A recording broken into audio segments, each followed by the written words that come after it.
Welcome to the Not Old Better Show, the show covering all things health, wellness, culture, and more. The show for all of us who aren't old, we're better. Each week, we'll interview superstars, experts, and ordinary people doing extraordinary things, all related to this wonderful experience of getting better, not older. Now, here's your host, the award-winning Paul Vogelzang. Welcome to the Not Old Better Show on radio and podcast. I'm Paul Vogelzang.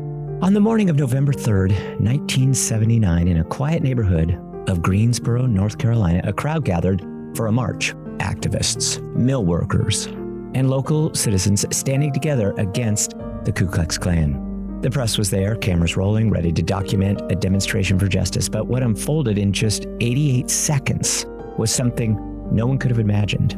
Shots rang out, 5 people lay dead. The killers, members of the Klan and the American Nazi Party, walked away without consequence. And just like that, an act of political terror carried out in broad daylight became a footnote in American history. No justice, no reckoning, no headlines in history books. Our guest today is author and historian Aran Shetterly. He's here to talk about this incident and to change the awareness. His new book, Morningside, the 1979 Greensboro Massacre and the Struggle for an American City's Soul, is a gripping, meticulously researched account of the Greensboro Massacre, one of the most brazen acts of racial and political violence in modern America, and one that eerily mirrors the polarization, extremism, and law enforcement failures we continue to see today, especially in the U.S. South. Why was this atrocity buried in the past? What does it reveal about justice today?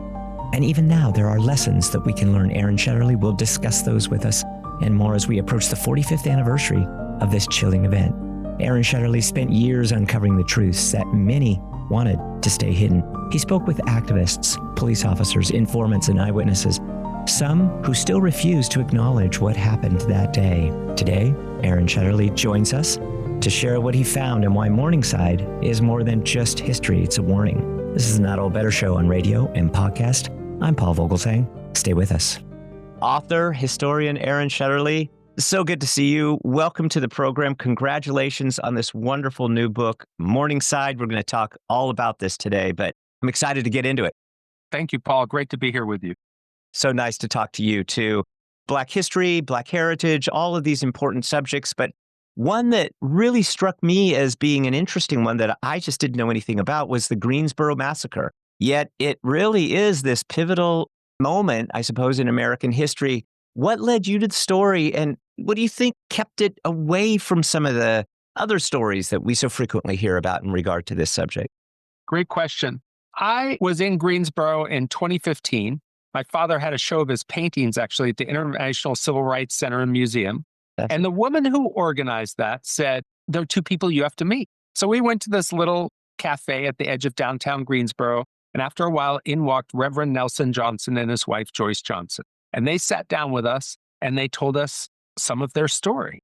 I had never heard of this history, Paul. I mean, that was the thing. It was all new to me. And I thought, why don't I know this? So what you're putting your finger on there is a little bit what drove me to, in a sense, pick up this story and try to understand it, is why I didn't know about it. And also trying to figure out how it fit into our American history and what meaning it had. And I ended up feeling it fits very squarely into our American history, and it has a great deal of meaning. And so I'm really glad I spent the 7 years researching this. It was a huge project to try to get it right, and then trying to portray it in a way that would be accessible to people and show them the meaning. Well, thank you for that. Fascinating story, one that I just want to recommend so much to our audience. And you mentioned Nelson and his wife, Joyce Johnson. I understand just recently that Nelson has passed. My hearts and prayers go out to his family. And we'll talk about Nelson and Joyce just a little bit. But again, the name of the book is Morningside, and it really represents both a place and a symbol in your book, I really felt. And so I wonder if you talk about what the full name represents to you and why that includes some of the broader themes in the book about race and race relations, and then this terrible act that occurred. Yeah, so the event at the center of this book that I've named Morningside took place on November 3rd, 1979, a Saturday morning in Greensboro, North Carolina, when a group of quite radical labor organizers and racial justice organizers were setting up for a march and conference they were going to have that day to talk about why white and black workers should come together in the textile mills in Greensboro. These are still some of the largest textile mills in the world. They produce dungaree material for Levi's for over 100 years, came out of Greensboro. And they're setting up for this event, and a caravan of Klansmen and neo-Nazis drives up, starts a fight, begins shooting, and 88 seconds later, 5 people are dead and a dozen wounded.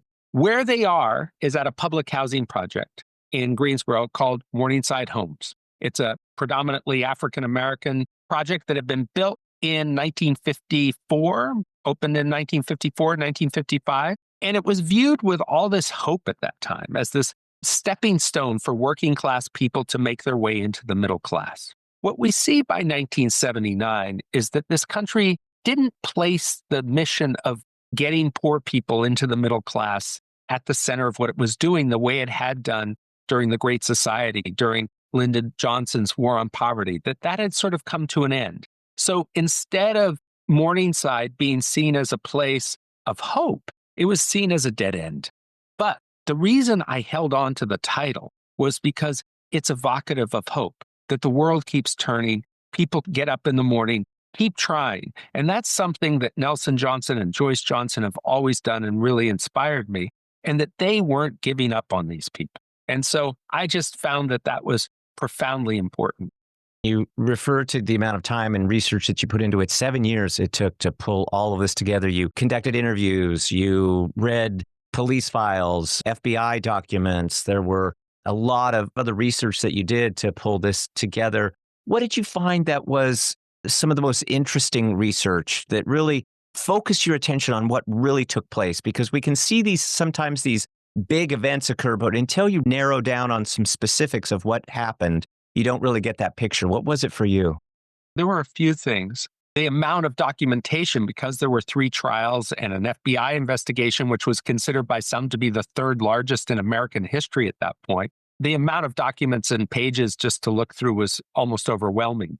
And so I had to pretty early on try to figure out what I knew I had to look at and perhaps some of the things I didn't, because there was no way to write a book and read every single page. So a couple interesting things. One is the way in which the defense lawyers for the Klan and Nazis in the trials, the 2 criminal trials, a state murder trial and a federal criminal civil rights trial, set the story in a lot of ways for a lot of people. That the people to blame in this were actually the activists. They were part of something called the Communist Workers' Party at that time. And the defense argued, had in a sense baited these white supremacists into attacking them. It was really interesting to see. I thought, well, I'll go to Greensboro, I'll line up a bunch of these facts, and people will say, oh, I just didn't understand it. And that was naive on my part. In a sense, it's an expression of my privilege. And I walk into something where these narratives are much more powerful, that they're much more rooted in our history and the biases in our history against Black people, against communism, against radical leftists and labor organizers in the South. And that, in a sense, getting people to open up to the idea that there was a more complex story here was something I hadn't really expected. There was one example that was jaw-dropping to me, where I was in a police bar talking to a former Greensboro policeman who nonchalantly told me that he wished that Nelson and Johnson had actually been killed that day, and then bragged to me about what had made him such a good police officer. And this is a conversation that was happening in 2018. And he said, I just could tell by the way a Black man walked whether he was a good one or a bad one. And if he was a bad one, I just followed him until he did something wrong, and then I picked him up. And I thought, holy smokes, this is a guy who still has access to that police department, still talks to other police officers, and is carrying some of the worst of our culture into these places. And I thought, wow, this is why this story is so hard to tell. Yeah, what was powerful to me about this is, you allude to this just earlier in one of your answers, that this occurred in the broad daylight, and it was neo-Nazis and it was the KKK involved. Television news crews were present, yet no one was really held criminally responsible. What justified the inaction on the part of law enforcement to let this happen and then to let it all play out in the way that it did? That's a great question. I mean, that's one of the big mysteries at the center of my book is why they weren't there. What we know is that the order came down from the top of the Greensboro Police Department to take a low profile approach to this march. And the way they defended that is they said, well, we knew that there was some animus between us and the Communist Workers' Party, and we didn't want to sort of stir up or aggravate their march. The problem with what they said, though, was that they had an informant in the Klan, and they knew the Klan was coming. And the Bureau of Alcohol, Tobacco, and Firearms had an infiltrator in the Nazis, and they knew the Nazis were coming. The FBI had been told sort of off the books intelligence that this was going to happen too. And so there were at least 3 law enforcement agencies that could have prevented the violence that day and didn't do it. What I learned is there was a long history in Greensboro between Nelson Johnson, the activist, and Greensboro's establishment and political powers and police. And they really didn't like him. In the same way that what happened in Charlottesville in 2017, which is interesting because the police made a decision to stand back to allow some violence to happen so they could shut down the event. It got out of hand. It was a huge mistake. You could argue that perhaps the Greensboro police were doing something similar, that they wanted these, perhaps both sides, the Klan, the white supremacist side, and the communist radical labor organizing side, to be embarrassed and to have their stars diminish. Obviously, it was a huge and tragic mistake. Yeah, I just can't help but think there must have been something leading up to the massacre really stood out and could have allowed the FBI to prevent this. Do you think there's anything more that you uncovered in your research that points at some of the other things that were going on? There's some aspects of the FBI history that I uncovered that I think are completely new. And it has a lot to do with this period between the Church Committee releasing their report in 1976 about the illegal activities of the CIA and FBI and saying that they had been misusing informants and doing unconstitutional things with American citizens. And they were trying to recalibrate and figure out what to do and how to be in this post-Church Committee period from 1976 on. And so we're in this adjustment period. One of the figures on the Church Committee was a senator from North Carolina, a man named Robert Morgan. And he had really gone after the FBI hard from the Church Committee. And he did something that made the FBI furious. He had revealed the name of one of their informants, who was this very powerful Klan figure named George Dorset in North Carolina. And he wasn't supposed to do that, to reveal that name publicly. And he told the press, and it hit all the papers. And the FBI, they wanted some revenge on Robert Morgan, I believe. And 2, they wanted a way to make an argument that the restrictions that were put on them after the Church Committee should be loosened and that they should be able to use informants in a more liberal way, the way they had under J. Edgar Hoover. So they actually won both those things. Senator Morgan lost his reelection campaign, and in 1983, the restrictions on the FBI's use of informants were loosened.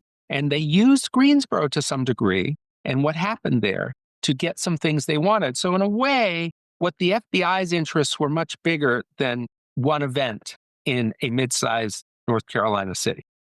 Our guest today, of course, is author and historian Aran Shetterly, who's written the new book, Morningside, the 1979 Greensboro Massacre, and the Struggle for an American City's Soul. The book is wonderful. Congratulations again, Aran Shetterly. I loved it. I just want to recommend it highly to our audience. We'll have links in our show notes today for more information about Aran Shetterly and his work, as well as direct links to the book. I enjoyed it, but the book is getting rave reviews online. I found this from Publishers Weekly. They gave it a starred review. They said, a brilliant investigative deep dive, propulsive and precise. I thought that was a wonderful review. It speaks a lot of your research, the work that you put into it, and just the overall story. I thought it was just fascinating. You talked about this interview that you had with the police officer, which was a disturbing conversation to hear you recount it and just to think about that approach, both professionally and personally. What else jumps out to you among some of these researched conversations that you had that not only frame history, but frame this moment today that we're experiencing? I was extremely fortunate to make connection with the FBI agent who was the lead investigator on what was called the Green Kill investigation. And his name is Cecil Moses, and he lives in Tennessee on a farm now. And he was a career FBI man and started in 1957 and retired, I think, in the late 80s as a senior executive at the FBI. I mean, one of the very top people. And he was a country boy from Kentucky, very smart. And I was so grateful to him for the access he gave me into his thinking and how he saw the FBI. And we didn't necessarily, our worldviews might have been a little different at times, but I completely respected that he was telling me what he believed was true and about how the world worked and how the FBI should work and what was necessary. And to be honest with you, I thought that made my book so much stronger because it offered this other view of and provide motive and rationale for how the FBI was acting during that time. It really did bring forth to me this notion that the times are very similar, eerily so, as comes out in your book. What other themes do you see that were present then that are even present today? Because I think this is an important point to dwell on. Well, there are a couple things that jump out of it. We spend a lot of time normalizing and humanizing to some degree our white supremacist history. Even if we disagree with it, we talk about it a lot. We explain how it's part of who we are. I don't feel like we do enough to describe the countervailing forces against that and normalize those into American culture and American society too.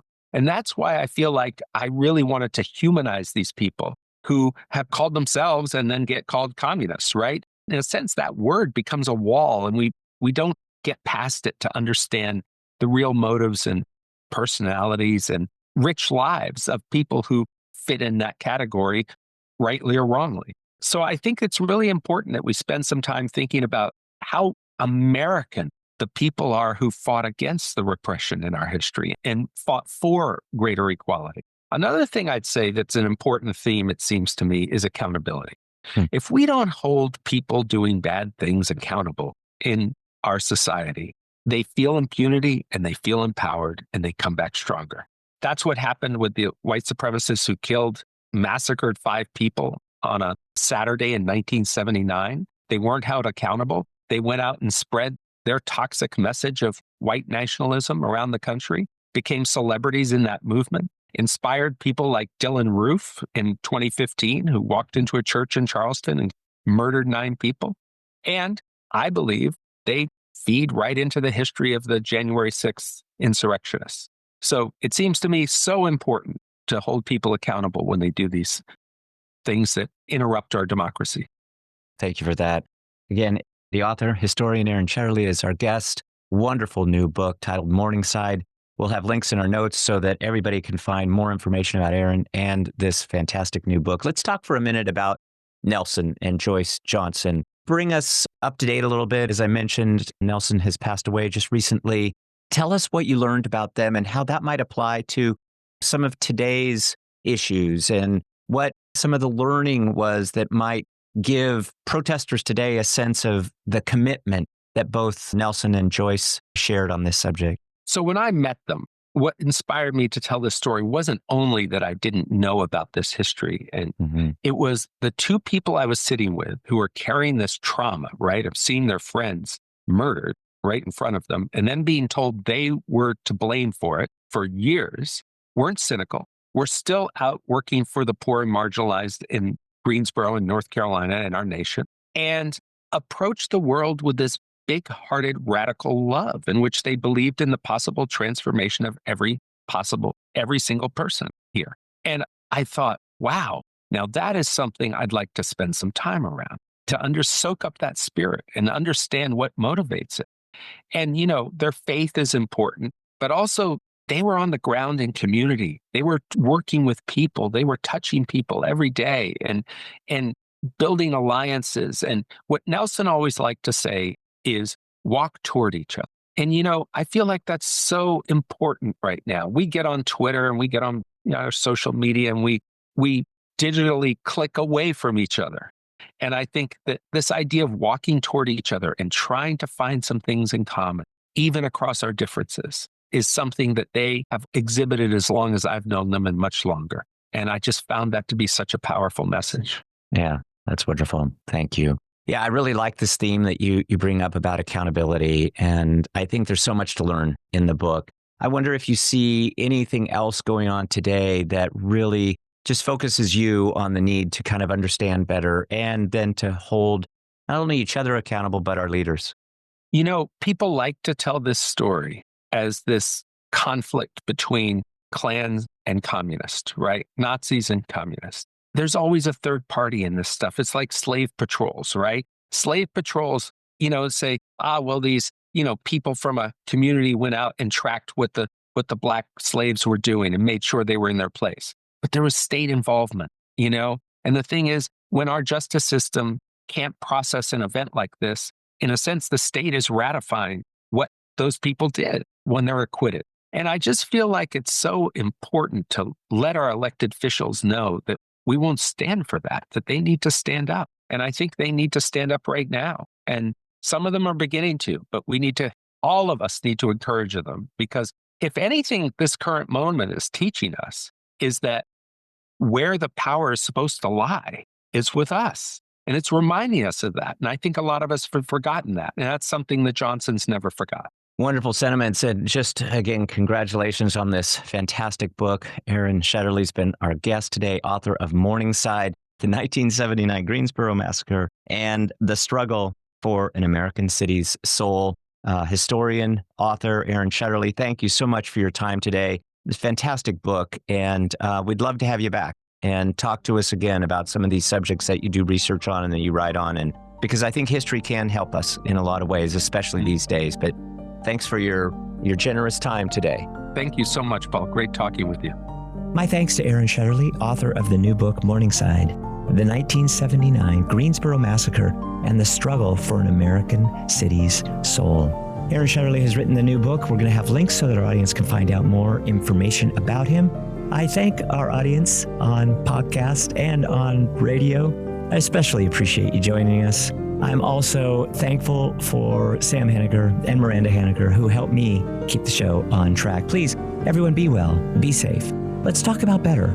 The Not Old Better Show on radio and podcast. Thanks, everybody. We will see you next time.